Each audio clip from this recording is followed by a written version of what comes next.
दोस्तों, अगर आप लोग यूज़ कर रहे हो एक पीसी या लैपटॉप एंड उसमें आप 2 हार्ड ड्राइव यूज़ कर रहे हो या फिर कोई भी पुराने लैपटॉप को अगर आप अपग्रेड करते हो एंड उसमें यूज़ कर रहे हो एक एसएसडी एंड एक ओल्ड हार्ड ड्राइव, तो आपके पास 2 ऑप्शन होता है।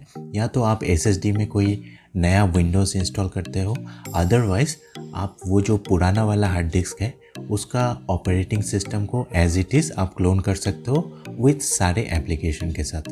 तो इस वीडियो में स्टेप बाय स्टेप हम लोग आपको गाइडलाइन देंगे कि कैसे आप क्लोनिंग कर सकते हो। वैसे गूगल में सर्च करने से आप लोगों को बहुत सारा सॉफ्टवेयर तो मिल जाता है, लेकिन मैक्सिमम जितना भी सारे हैं सबको रजिस्टर करना पड़ता है या फिर उसके लिए पे करना पड़ता है।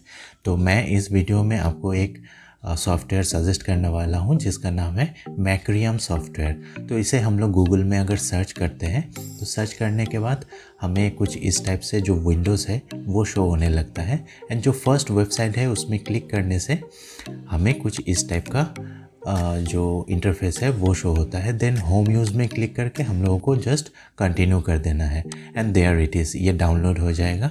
एंड डाउनलोड होने के बाद हमें बस इसे ओपन करना है। ओपन करने के बाद इंटरफेस कुछ इस टाइप से दिखता है। जो ऑपरेटिंग सिस्टम है वो ऊपर साइड में जितना भी सारा फाइल है, सिस्टम फाइल हो या फिर आपका जितना भी सारा लोकल ड्राइव का जो डिवीज़न है या फिर पार्टीशन, वो शो होने लगता है। अब हमें जो नीचे वाला ड्राइव है उसमें हमें क्लोन करना है।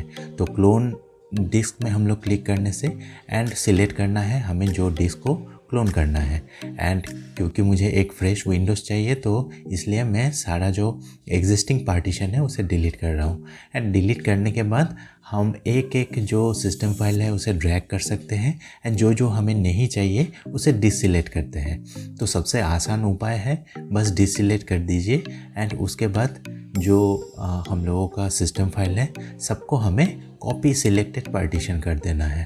एंड ये करने के बाद ही हम लोगों को क्लिक करना है नेक्स्ट पे। एंड नेक्स्ट पे क्लिक करने के बाद आप लोगों को कुछ इस टाइप से इंटरफेस दिखना चालू होता है एंड देन अगेन नेक्स्ट पे क्लिक करना है एंड फाइनली हम लोगों को एक फिनिश बटन दिखेगा। वहाँ पे क्लिक करने से एक बैकअप का पॉपअप विंडो आ जाता है एंड उसमें ओके में हम लोगों को क्लिक करना है। एंड क्लिक करने के बाद एक न्यू विंडो आ जाता है पॉपअप मैसेज के साथ एंड उसे हम लोगों को क्लिक करके कंटिन्यू कर देना है।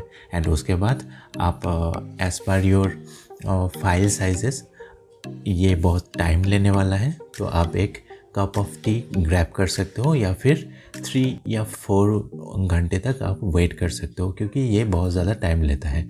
और अगर आपको जो पुराना हार्ड ड्राइव है उसे एक फ्रेश ड्राइव में या फिर स्टोरेज ड्राइव में कन्वर्ट करना चाहते हो तो उसके लिए मैंने एक अलग सा वीडियो बनाया है, आप हमारे चैनल से चेक कर सकते हो।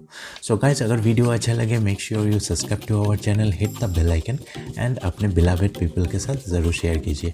Thank you for tuning YouTubian days.